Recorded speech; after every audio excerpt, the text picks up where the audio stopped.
कभी 2 पैसे के भाव पर अपने प्रोडक्ट्स बेचने वाली ये कंपनी आज इंडिया की सबसे बड़ी स्नैकिंग ब्रांड है। ऐसी कोई इंडियन फैमिली नहीं रही होगी जिसने इनके प्रोडक्ट्स नहीं ट्राई करे हों। इवन अंबानीज ने भी राधिका एंड आनंद की शादी में जो बॉक्सेस अपने एम्प्लॉयज को दिए थे उसमें इस इंडियन कंपनी के स्नैकिंग प्रोडक्ट्स थे। हम सबके घर में इस ब्रांड की भुजिया, मिक्सचर या कोई ना कोई और प्रोडक्ट्स तो होंगे ही।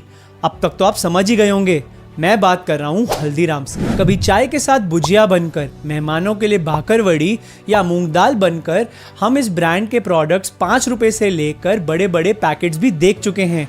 But there was a time जब हल्दीराम्स 2 रुपए के भाव पर भी अपने प्रोडक्ट्स बेचता था। बीकानेर की एक छोटी सी दुकान से शुरुआत हुई हल्दीराम्स आज 9,000 करोड़ की कंपनी बन चुकी है। बट ये सब हुआ कैसे, आइए शुरू से समझते हैं। Let me take you back to Bikaner in 1908, जहाँ हल्दीराम पले बड़े। वो एक हम्बल बैकग्राउंड से आते थे और उनकी फैमिली की एक छोटी सी भुजिया की दुकान थी, बीकानेर की और दुकानों की तरह। हल्दीराम को बचपन से ही अपने फैमिली बिजनेस में बहुत इंटरेस्ट था, तो वो हर प्रोसेस को बहुत ही बारीकी से ऑब्जर्व करते थे। वो घंटों तक भुजिया के बैटर को बनते हुए और कढ़ाई में तलते हुए देखते थे। अपने इसी इंटरेस्ट के कारण उन्होंने 12 साल की उम्र में ही भुजिया बनाना अच्छे से सीख लिया और भुजिया की दुकान पर बैठने भी लगे। पर इस सब के बाद भी उन्हें एक बात बहुत ज़्यादा खटकती थी। उन्हें लगता था कि ये बिजनेस एक छोटी सी दुकान एंड मुट्ठी भर कस्टमर से बहुत ज़्यादा बड़ी बन सकती है। और तभी बैठे बैठे वो इनोवेटिव आइडिया सोचते रहते थे और तब उन्होंने ये 3 स्ट्रैटेजीज अपनाई। पहला, बीकानेर में अक्सर लोग बेसन से ही भुजिया बनाते थे, पर हल्दीराम ने इसमें एक एक्स्ट्रा इंग्रेडिएंट ऐड किया, मोठ की दाल। मोठ की दाल लोग को अक्सर खाने में पसंद थी एंड हल्दीराम को लगा इससे भुजिया का एक टेस्ट एनहांस होगा और इसमें एक यूनिकनेस भी आएगी। सेकंड, उन्होंने देखा कि उनकी भुजिया काफ़ी मोटे थे एंड थोड़ी देर बाद सौगी हो जाते थे, तो उनको कस्टमर एक्सपीरियंस बेटर करने के लिए पतली भुजिया बनानी थी। उन्होंने पूरा बाजार घूमा पर कहीं भी पतली भुजिया बनाने का सीव नहीं मिला। So he collaborated with a few iron smith और एक परफेक्ट पतली भुजिया बनाने का सांचा बनवाया। थर्ड, हल्दीराम एक ब्रांडिंग एक्सपर्ट थे। उन्हें देखा कि आसपास की सारी दुकानें भी वही भुजिया बेच रही हैं जो वो बेच रहे थे, इसलिए उन्होंने अपनी भुजिया का नाम डुंगर सेव रख दिया। डुंगर वहाँ के एक राजा थे जिन्हें लोग काफ़ी मानते थे और अपना प्रोडक्ट डुंगर के नाम पे रखने से उनकी भुजिया को एक प्रीमियम फील और इनडायरेक्ट ट्रस्ट भी मिला। तो होना क्या था, लोग हल्दीराम के टेस्ट के दीवाने हो गए। उसकी भुजिया की क्रिस्पीनेस ने लोगों के ईटिंग एक्सपीरियंस को बेटर कर दिया और डुंगर सेव ने ब्रांडिंग कर दी। वही भुजिया जो फैमिली वाले 2 पैसे पर किलो पर बेच रहे थे, Haldiram's was selling it at 5 पैसे पर kilo, which was an increment of 150%। जैसे ही दुकान वर्ड ऑफ माउथ से बढ़िया चलने लगी, एक दिन 1944 में सब कुछ बदल गया। फैमिली कॉन्फ्लिक्ट्स के कारण हल्दीराम को अपना बिजनेस और घर छोड़ना पड़ा और वो अपनी वाइफ और 3 बच्चों के साथ सड़क पर आ गए। इतनी मेहनत से जिस बिजनेस को उन्होंने इतनी हाइट्स तक पहुंचाया, he lost everything in one moment। ऐसे सिचुएशन में हर इंसान हार मान ही लेता है, बट हल्दीराम हार मानने वालों में से नहीं थे। एवरीडे हल्दीराम की वाइफ घंटों बैठ कर मूंग दाल बनाती थी और हल्दीराम उसे बाजार में घूम घूम कर बेचते थे। फाइनली उन्होंने वो सारी स्ट्रैटेजीज जो वो भुजिया की शॉप पर यूज़ करते थे अपने मूंग दाल के टेस्ट और प्राइस को क्रैक करने के लिए भी यूज़ करी और एक लॉयल फॉलोइंग ऑफ कस्टमर्स बना ली।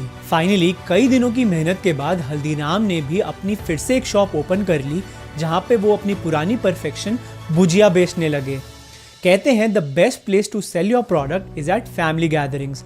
हल्दीराम्स के साथ भी यही हुआ कि जब वो 1950s में अपनी दोस्त की बेटी की शादी में कोलकाता गए। हल्दीराम एक अपॉर्चुनिस्ट थे, तो उन्होंने शादी में ही हल्दीराम भुजिया ले जाने का सोचा और उनकी ले जाई हुई भुजिया गेस्ट को इतनी अच्छी लगी कि उनको शादी से ही कई सारे बल्क ऑर्डर्स मिल गए। अगर आपको भी अब तक वीडियो पसंद आ रही है and you can't wait to know the rest of the Haldiram story, तो मेरे चैनल को सब्सक्राइब कर लेना। तो हल्दीराम को रियलाइज हुआ कि ये बिजनेस कोलकाता में तो बहुत चल सकता है, क्योंकि यहाँ पर भुजिया एंड कंपटीशन दोनों नहीं थे। तो उन्होंने बिना ही अपॉर्चुनिटी गवाए 1955 में अपने छोटे बेटे को कोलकाता में भेजा और ये बिजनेस वहाँ पर स्टार्ट करवाया। उन्होंने यहाँ भी अपने कस्टमर्स को पहले रखा एंड उनके टेस्ट पैलेट समझने की कोशिश करी। ही देन रियलाइज्ड कि वहाँ पर बंगाली मिक्सचर नाम का एक स्नैक बहुत पॉपुलर है एंड इसकी काफ़ी डिमांड है। तो उन्होंने वो स्नैक भी बनाया एंड जैसे ही कस्टमर्स अट्रैक्ट होने लगे, वो और प्रोडक्ट्स भी टेस्ट करने लगे एंड उन्हें पसंद करने लगे। हल्दीराम का बिजनेस कोलकाता से इतना पॉपुलर हो गया था कि वो दिन की 150 to 200 किलोग्राम्स की सेल्स करने लगे और धीरे धीरे हल्दीराम ने अपना बिजनेस अपने बेटों को पास ऑन कर दिया। अब they wanted to expand in Nagpur, but problem थी कि नागपुर में तो स्नैक्स की डिमांड थी ही नहीं। तो this is for the first time where Haldiram switch from their snacking business to enter a new line of business all together called sweets. क्योंकि नागपुर के लोग बहुत ज़्यादा स्वीट्स खाना पसंद करते थे, लाइक बालूशाही, मैसूर पाक। धीरे धीरे हल्दीराम ने नागपुर की ऑडियंस का भी दिल जीत लिया एंड सिर्फ 3 साल में वहाँ से 400% से सेल्स बढ़ाई। And that is where Haldiram's entered the Indian sweets industry. फिर उन्होंने देखा कि मिठाई तो ठीक है, बट नागपुर के लोगों को इडली और डोसा जैसी डिशेस खाने की भी बहुत डिमांड होती है। फिर उन्होंने नागपुर में ही 30 सीटर रेस्टोरेंट लिया एंड इडली एंड डोसा जैसी डिशेस को बेचने लगे। और फिर धीरे धीरे उन्होंने उसी सक्सेस के बाद अपने बीकानेरी स्वाद जैसे समोसा और कचौड़ी के टेस्ट को भी अपने मेन्यू में ऐड किया। And with this move Haldiram's entered the restaurant industry. जैसे ही उनके बिजनेस की पॉपुलैरिटी बढ़ी, उन्हें खुद शॉप्स खोलने की बजाय मात्र 2 से 4 लाख रुपए में अपनी फ्रेंचाइजीज देना स्टार्ट किया। इसके साथ वो क्विक सर्विस रेस्टोरेंट्स या QSR और रेगुलर डाइनिंग रेस्टोरेंट्स में भी आ गए, जिससे customers got access to proper meals, refreshments and a wide variety of Haldiram snacking products. इस टियर्ड फ्रेंचाइजी मॉडल से हल्दीराम ने हर तरीके के कस्टमर को केटर किया and this was a win for the franchise owner as well, क्योंकि वो हर हल्दीराम्स की फ्रेंचाइजी पे 15 से 20% का प्रॉफिट कमाने लगे। While Haldiram's is one of the biggest brand today, it has faced a lot of legal complications over the years because Haldiram's के 3 businesses हैं which are run by 3 different families. Haldiram's manufacturing is based in Delhi, Haldiram's foods it's based in Nagpur, while Haldiram's Bhujiawala is based in Kolkata. ये तीनों businesses 3 independent entities हैं, जिसमें Delhi is the biggest contributor in revenue at 5,000 crores, followed by Nagpur at 4,000 crores, and then followed by Kolkata at 1,600 crores. Even though इतनी complications I, but there are 4 business strategies जिससे उन्होंने business को बड़ा बनाया। पहला, हल्दीराम्स की भुजिया की shelf life कुछ ही दिन की होती थी, तो they started packaging them in nitrogen infuse packaging, जिससे इनकी शेल्फ लाइफ बढ़ गई। एंड क्योंकि शेल्फ लाइफ बढ़ गई थी, तो they could enter into the ready to eat and frozen food segment also.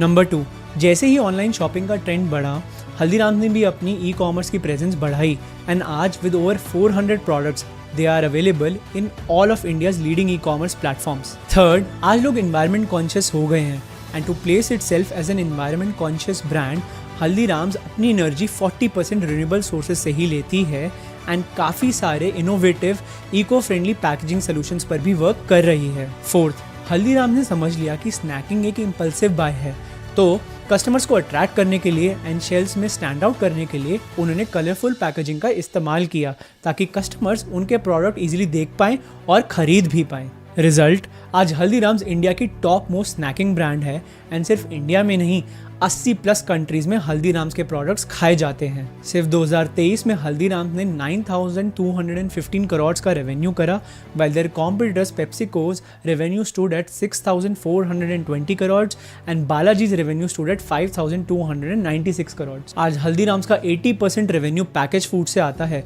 और 15% क्विक सर्विस रेस्टोरेंट्स या QSR से। इतने सालों में भी हल्दीराम्स को कोई नहीं बीट कर पाया है because it has always positioned itself as a family brand, listen to its customers taste and preferences. In fact उनके हर एड कैंपेन में उन्होंने फैमिलीज एंड फेस्टिवल से खुद को एसोसिएट किया है। Over the years groups like Tata and Blackstone have tried to buy Haldiram's, but Haldiram's ने ये सारे क्लेम्स रिजेक्ट करे हैं। And recently, firms like Blackstone, Temasek and Bain Capital have also offered to buy 76% of Haldiram's, but only time will tell whether Haldiram will accept this or not. 2 पैसे से लेकर 9,000 करोड़ तक business बनाने की हल्दीराम की story is a case study in constant business innovation and customer satisfaction. Video अच्छा लगा तो शेयर करो, कमेंट करो which is your most favourite Haldiram's product and subscribe me for more such content.